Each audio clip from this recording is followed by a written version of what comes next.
Hi, thanks for being with me today. Hope you're keeping all right. Welcome to Western Australia. This is my first ever time in Australia.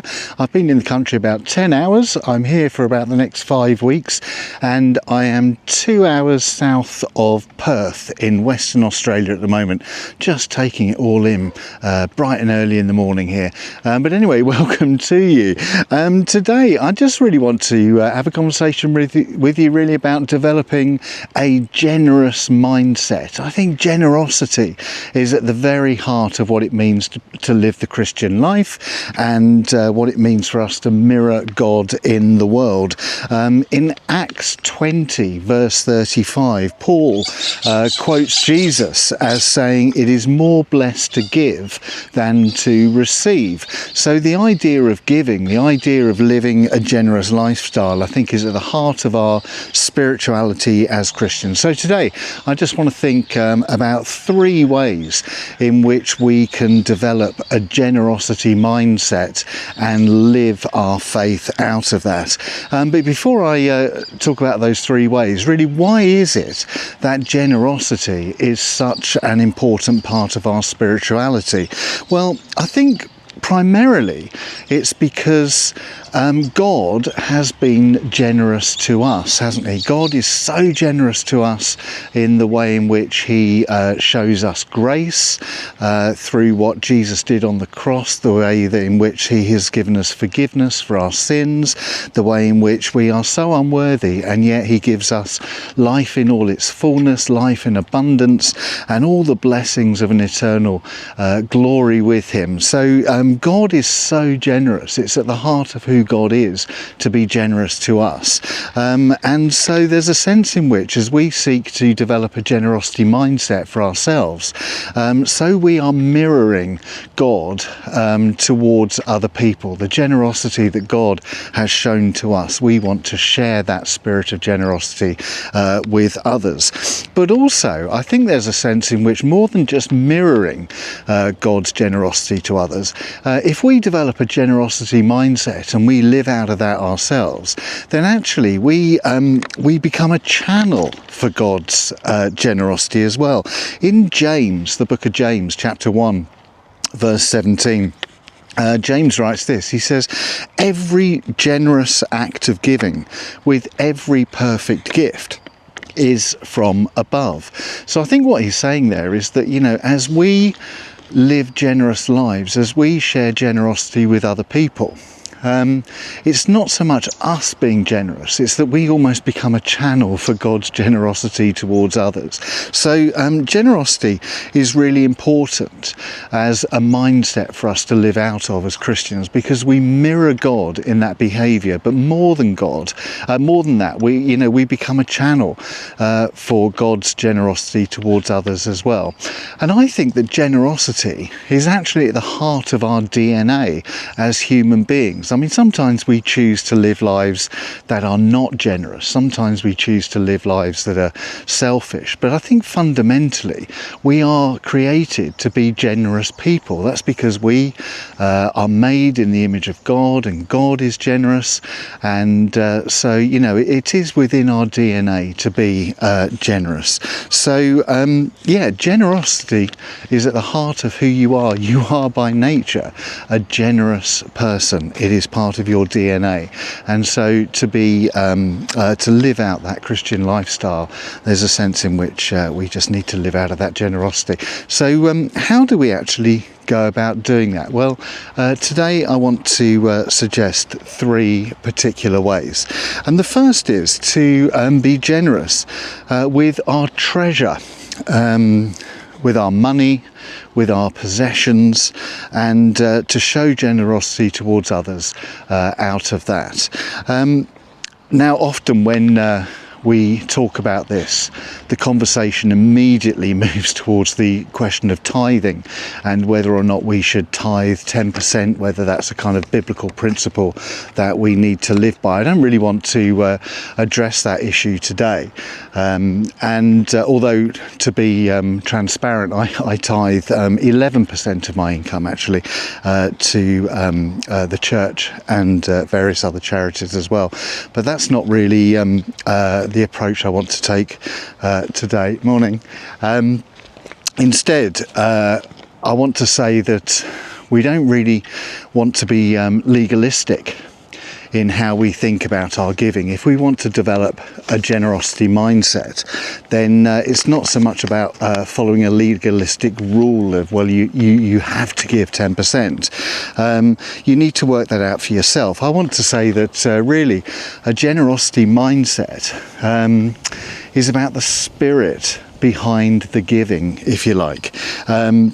In Mark chapter 12, Jesus tells the story of the widow in the temple who gave out of the little that she had, but you know, there was a generous mindset that drove her, regardless of how little she actually had. And I think that spirit of generosity is more important than whether or not you give 10% or not. You need to work that out for yourself, the quantity, but the spirit itself is the most important thing. But the question then is, if you're going to do that, if you're going to develop that... Morning, how are you? Good, you found it. I found it, thank you very much. The question is, I got lost on the way down here and I bumped into that walker about 1 kilometre away. She gave me directions how to get here. Anyway, yes, so the question is then really to review your lifestyle and to think about, well, you know, in what ways can you perhaps be more sacrificial, whether it's 10% or whether it's 8% or 5% or whatever it is? Are there things that, you know, areas of your life where perhaps, you know, you can spend less in order to be more generous, in order to sacrifice some of the sort of little niceties and luxuries in your own life in order to be able to give more away and to develop a better spirit of generosity in your life? Does that make sense? I hope so. Secondly, as well as being generous with our treasure, I think there's something about developing a mindset of generosity with our time as well. There's lots of unsung heroes in the Bible, aren't there? But for me, three of the unsung heroes are the friends of Job. They get quite a hard time, don't they? Because they gave him some pretty bad advice in the face of his suffering. But actually, there's part of the story which is often overlooked. You remember the story of Job. He went through a tremendous amount of suffering, didn't he? He had real problems, real difficulties in his life.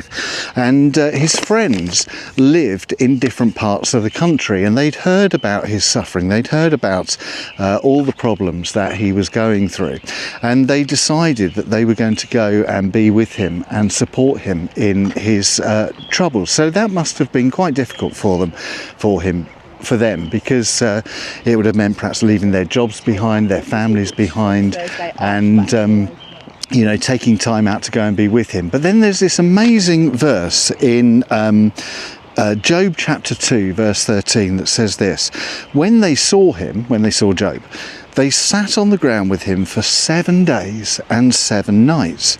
No one said a word to him, because they saw how great his suffering was. Just think about that for a moment. They moved location. They travelled across the country to go and be with their friend who was struggling, and they sat with him on the ground for 7 days and 7 nights, saying nothing, just being with him in his struggles. Now, isn't that the most incredible sacrifice of time? What an expression of love. What a generous use of their time that was, in order to support their struggling friend. And I think there's a real lesson there for us about, if we're going to develop a generosity mindset, about being prepared to sacrifice our time to be with others and to serve others and to show compassion and love towards them.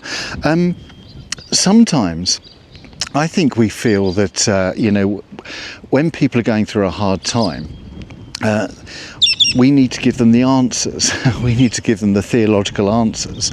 If people are suffering from grief or bereavement, or they've lost their job, or their marriage has broken down, or whatever, that somehow we need to go and be with them and give them the sort of justifications of why things are happening in their life. People don't want justifications. I've discovered that over and over again in my pastoral ministry, particularly when people are grieving, and I'm ministering to them in my role as a priest. People just want you to sit with them. People just want you to be there, and to sit in silence with them. You don't need to come up with all the answers to their problems. The greatest gift that you can give to other people, very often in terms of a generosity mindset, is just give them your time. Just to go and sit with them, be with them, and be with them in their pain.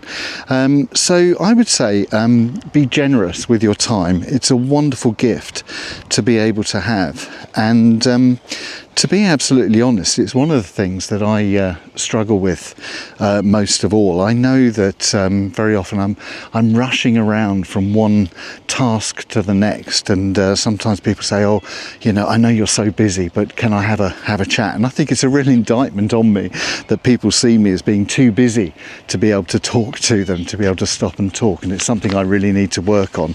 That sense of being generous with time and being available for people more. So developing a generosity mindset, firstly, is about what we do with our treasure.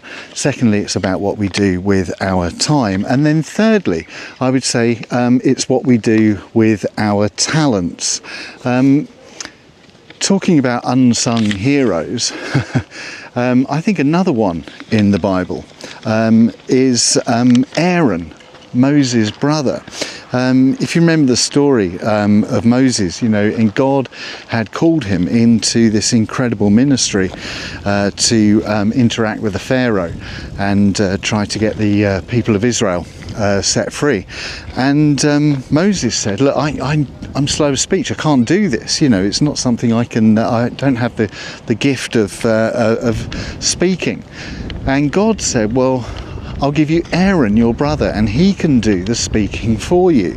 Now, we don't often think about this, do we? When we reflect on the story of Moses, to think that during that whole period when he was in sort of active ministry, it was actually Aaron who was doing the talking. Aaron had this talent, this gift for speaking, and he was prepared to use that in the service of his brother and in the service of God as well. I wonder how he must have felt when he was doing that, to have to give up so much of his life and so much of his own perhaps dreams and ambitions and hopes for the future and so on and so forth, in order to use his gifts to serve his brother and to serve God. What an unsung hero Aaron truly was. Now, here's the thing, all of us have gifts and all of us have talents. There's a slight difference between the two.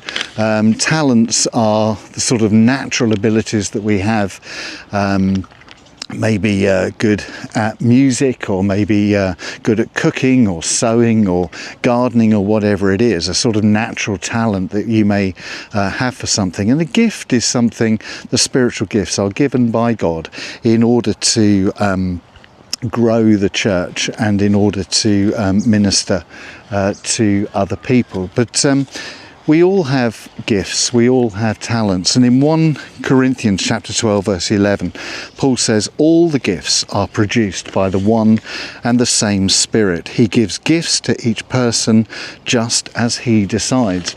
And I think there's something about a generosity mindset, which is about being prepared to use the gifts and the talents that you have in order to serve God and in order to serve his church and the wider world as well.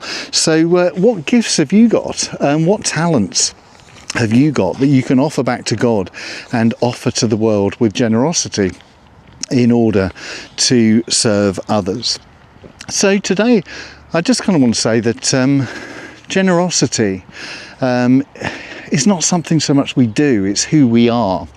And if we want to live a kind of fulfilled Christian life and fulfill our calling as Christians, then we really do need to develop a mindset of generosity, accepting that it's how God has created us. He has created us to be generous, to live generously for him, so that we can mirror his generosity in the world, but also so that we can be a channel for his generosity in the world as well. So what might it look like for you to be generous with your treasure, with your money, with your possessions? What might it look like for you to be more generous with your time? And what might it look like for you to be more generous with your talents and your gifts? And if we can develop that mindset of generosity, then we will truly be living out the faith to which we are called. Well, there we are. I am going to stop here, and no doubt we will be walking along this estuary bank again together again very soon. I'm going to head home now, and thanks for being with me today, and I hope you found that useful, and I look forward to being with you again really soon. Take care. Bye.